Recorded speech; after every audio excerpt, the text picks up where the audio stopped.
Have you ever wanted to make a quick, easy air elemental instead of buying one? If so, this video is going to be for you. This is going to be Dungeons & Dragons Beginning Crafters Air Elementals.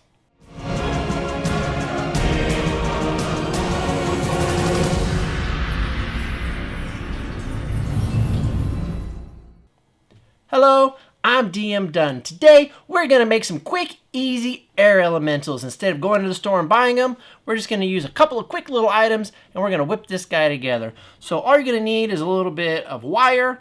I have some floral wire just because it's super easy to bend and of shape. You can use whatever wire you have available. If you're going to make a medium-sized air elemental, you probably can get away with using just a paper clip. But if you're going to go for a large or a bigger elemental, you're going to need something bigger. So get a big enough piece of wire, obviously something to cut it. And then the other thing we're going to need is just a little bit of the good old polyfill, and then some hot glue to hold it together. And that's pretty much going to be it. So let's go ahead and get started. So the first thing that I'm going to do is I want to try to start with the top because I know I'm going to want a large, so it's going to be a 2x2. And so I'm going to kind of just curve it around so that it's taking up a good amount of that space. And then I'm going to start to make that spiral coming down as well, because I just want it to kind of like be a big tornado-y corkscrew looking thing. Something, and I don't want to make it too super tall, like maybe roughly within the 2 inches, like a 2x2, like a large size creature should be. And then here at the bottom, I want to see if I can get a little twist so that I can make that like the base that I can, or the bottom that I can glue that to a base. And so now I'm just going to cut off this little tail. There we go. And just kind of make this shape how you want.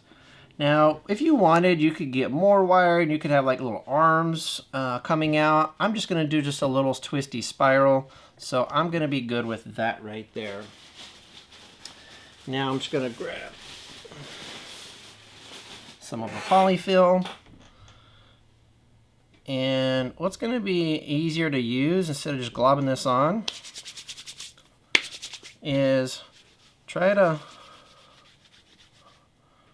roll it so that you got a little bit of a line. You can twist it as well to kind of compact it down a little bit. And that's going to make it a tighter fit. And I think I want to start with the bottom and then work my way up towards the top with this fuzzy, wuzzy wind elemental. So I'm just going to blob some glue down here on the bottom to get it connected and started. Do be careful, it is hot glue, so try not to get burned. But I am going to pinch it together so that I have some traction there. And you don't want to do too much at the same time because you guys know hot glue dries quickly. So we just want to do a little bit at a time as we twist up here.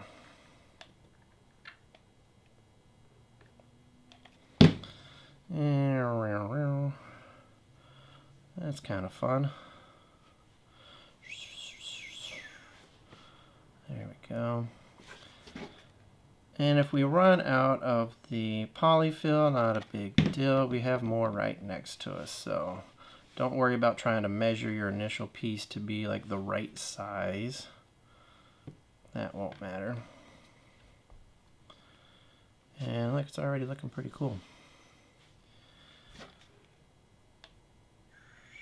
And I'm not putting the glue like all the way around the top and the bottom of the wire, just like on one side.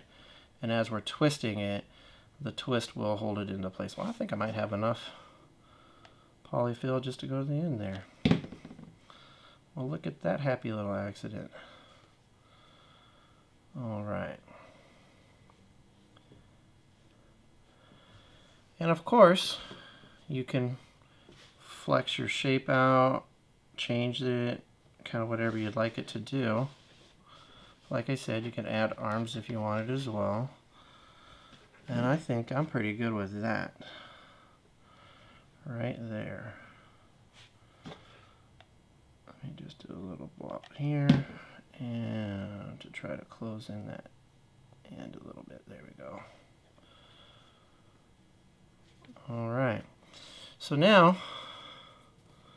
the next step that we're going to do is I'm just going to trim off the bottom a little bit, just to make sure it's going to go flat.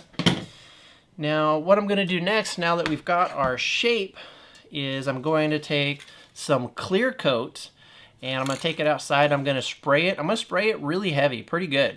Saturate it pretty nice.